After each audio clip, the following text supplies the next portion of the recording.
চব্বিশে কুশলীরা কিন্তু আবার সক্রিয়। এক এক করে কিন্তু ডক্টর ইউনূস, শহীদুল ইসলাম, আসিফ নজরুল, দেবপ্রিয় ভট্টাচার্য, এছাড়াও বদিউল আলম মজুমদার, এরা কিন্তু আবার সক্রিয়।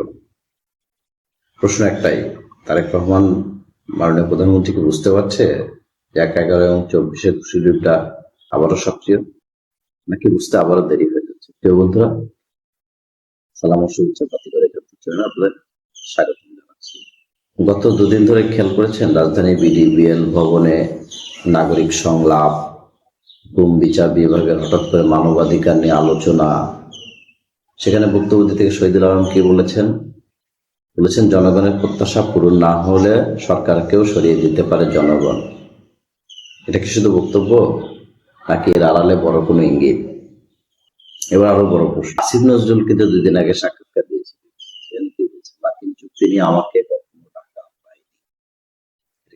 বিশ্বাস হয়? উনি কিচেন ক্যাবিনেটে ছিলেন, উনি আইনমন্ত্রী ছিলেন। আইন মন্ত্রণালয়ের ভেটিং ছাড়া কিভাবে আন্তর্জাতিক চুক্তি হবে? তা কি সম্ভব? আইন মন্ত্রণালয়ের ভেটিং ছাড়া কি আন্তর্জাতিক চুক্তি সম্ভব? একটা দেশের আইন মন্ত্রণালয় জানেন না, নাকি এটা দায় এড়ানোর চেষ্টা বা বাঁচার চেষ্টা?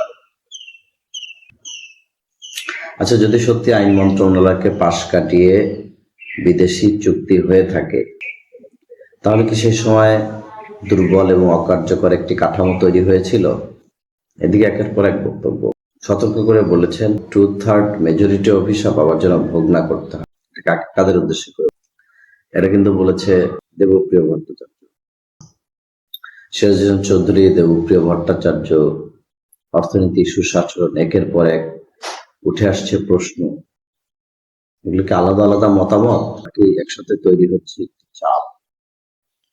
আর এর মাঝে নতুন হুঁশিয়ারি, সরকার পেছনে হাঁটলে আবার ২৪ পুনঃমন্ত্রণ করার হুঁশিয়ারি। কে বলছে? হাসনাত আব্দুল্লাহ। দেখেন, মিলায় দেখেন, দুজন শহীদুল আলম একরকম বললেন, দেবপ্রিয় বললেন, আসিফ নজরুল এই সময় সাক্ষাৎকার। আপনাদের কি মনে হচ্ছে? গণতন্ত্র সরকারকে আবার ফেলার একটা চক্রান্ত মনে হচ্ছে না? দেখেন, হাসনাত আব্দুল্লাহ বার্তা কি শুধু রাজনৈতিক ভাষণ, নাকি ভবিষ্যতের বড় কোনো ইঙ্গিত? তাহলে কি ২৪শে কুশলীরা আসলেই সক্রিয়? বিল বৈঠক, আন্তর্জাতিক ইস্যু, সবকে একসাথে বাধা? আর সবচেয়ে বড় প্রশ্ন, প্রধানমন্ত্রী তারেক রহমান এবং বিএনপি সবকিছু কি বুঝতে পারছে, নাকি আবার ইতিহাস নিজেকে পুনরাবৃত্তি করবে? মাননীয় প্রধানমন্ত্রী তারেক রহমান, আশা করি আপনি সতর্ক হবেন, কারণ ইতিহাস বললে দেরি করলে সুযোগ নেয় অন্যরা।